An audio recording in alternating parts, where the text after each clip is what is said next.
Hello, everyone, and welcome to my series where we talk about the big taboo, sex. So, the question that we are going to speak or ask today is what is allowed?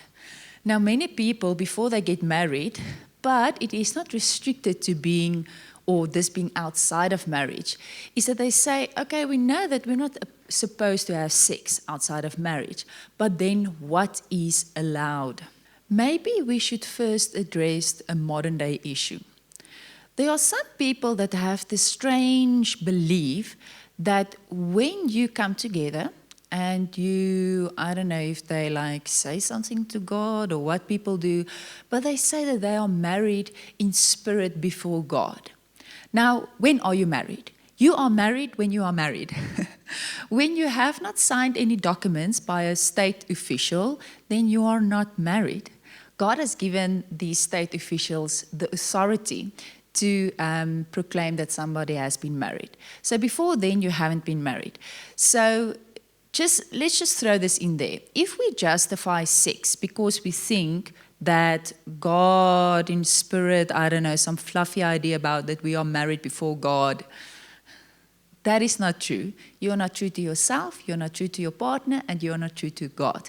You are married when you are married by a state official, and we speak about that kind of marriage when we say that we enjoy sex inside of marriage.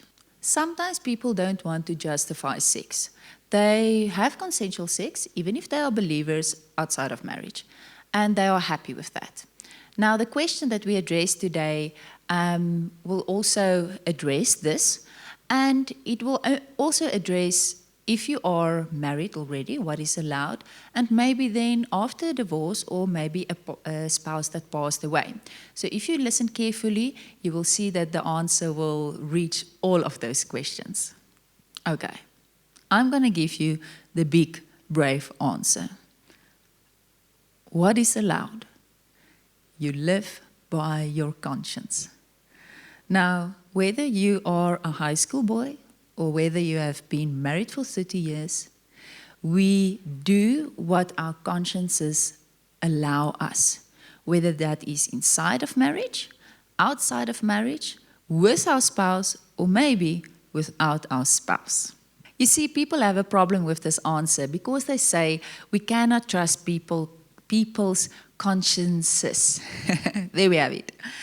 And yeah, I agree with that, but other people's conscience is not your problem. Only your own conscience is your own problem. Okay, so what we think about and what we want to do, we need to run by our conscience.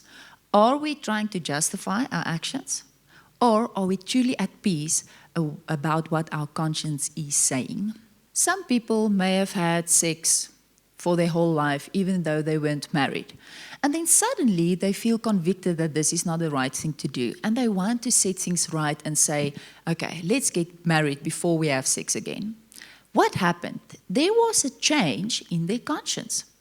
Then there are some people that's in a relationship and say, listen, we will only hold hands because we don't want any unwanted actions.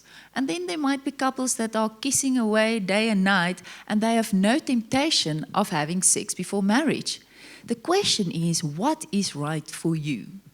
To act according to our conscience places a great responsibility on you because you need to take responsibility for your own life, for the things that you do, the things that you say, and even when you're in a relationship, for the things that you enter into, the actions that you enter into when you're in this relationship. Now, even though that is a great responsibility, there's one greater responsibility, and that is to keep your conscience clear. So let's speak about believers first. When you believe in Jesus, his blood washes your conscience clear. But it is true that we can defile our conscience in some ways. Maybe sinful acts that we do, the things that we think about, and more importantly, wrong beliefs. Or even if we are offended with somebody. Maybe somebody did something or said something and we just feel offended by them. The word says that we need to exercise our conscience, to be clear of offense towards God and towards man. Even if we do not obey the Spirit in a certain situation or prompting that He gave us, it can defile our conscience. The Word says that we sear our conscience when we do not give heed to the Spirit. So there is a difference between a clear conscience and a defiled conscience, even for the believer. I want to read you a verse from 1 John 1 verse 7. It says in the Amplified, "But if we really are living and walking in the light, as He Himself is in the light, we have true unbroken fellowship with one another, and the blood of Jesus Christ, His Son, cleanses, removes us from all sin and guilt, keeps us cleansed from sin in all its forms and manifestations." So you see, as believers, our conscience is cleared, but it is not always so in our experience. The truth is that He washed us clean. But in verse 9, He also says that the blood of Jesus continuously washes us. So we come to Him with our issues and our offenses and our guilt and our shame. And He continuously washes us with His blood. He continuously sheds light on our darkness. And our conscience is not only clear in truth, but also in our reality. Now, when our conscience is clear in reality, we can then trust our conscience and live according to it. And this is something that we exercise. We exercise our conscience to be void of offense towards God and towards man. The responsibility that we therefore place on people is to continuously come to God. That's the only way that our consciences are clear. And this is the better way instead of giving this whole list of rules to people. When we give them the lists, then we become their law and they can do right or they can do wrong. But when we turn them towards God and tell people that they need to bring their own hearts towards God so that He can clear their conscience, yes, it makes that the responsibility is so much greater, but then we live and we worship God in spirit and in truth. Now the question is, what about the unbeliever? The unbeliever's conscience has not been washed. It is still defiled.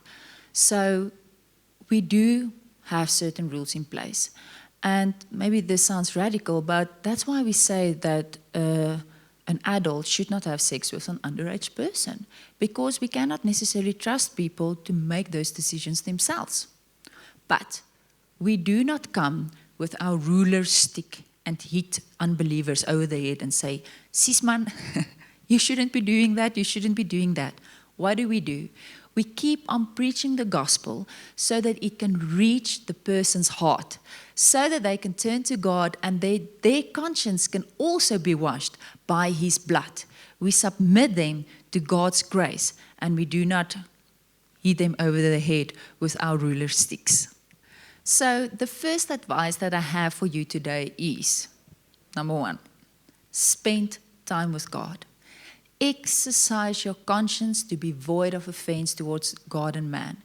Come towards God, bring your stuff, your baggage, the darkness in your heart, bring it into the light so that His blood can continually wash you, so that you can have a clear conscience, so that you can easily and with confidence live by your conscience. Now, when you have a clear conscience, live by it. You actually have to hear what the Spirit is speaking and what His impressions on your conscience is, and then obey that. So let's take an example. Let's say you're in a relationship and you said, "We are not going to touch each other before we get married." But then one day you really feel that your girlfriend needs a hug. Now you're like, should I, shouldn't I? If this is an unction from the Spirit, do it, because it will serve both you and her best. But maybe you were thinking, it's safe to kiss in this relationship. And then you get this impression from the Spirit through your conscience. This is not good for us. This is going to take us on the wrong path. Then obey the Spirit and refrain from kissing. Then my last piece of advice is, if you are struggling to trust your conscience, because we are all in a process, we are all still learning and growing, get trusted people in your life to whom you can speak to. And maybe for yourself and your partner, have a set of rules, something that you agree on, that you say, we're not going to do this, but we're allowed to do this. And revisit those rules. And as you trust the Spirit more, as you become more confident in your conscience, then maybe you can revisit those rules and say, you know what, let's leave this. This is more of a stumbling block, and let's live by the clear conscience that we have. The last thing I just want to throw in here is that communion is such a powerful thing to use when we want to live with a clear conscience. It is just the image that God shared with me one day about that blood. As I'm drinking that cup, the blood of Jesus, it is like a washing. It's like a waterfall that keeps clearing my conscience. It kind of gives you a clean slate. So when you are struggling with your conscience, you feel you're not getting, breakthrough in a certain area, and you're trying to speak to God, and you're trying to get rid of shame and guilt. Use communion. Eat the body of Jesus. Drink the blood of Jesus. It's like a fresh start. I hope you enjoyed my video. Please like and share it. If you have any questions or comments, please email me. My email is in the description box below. Thank you.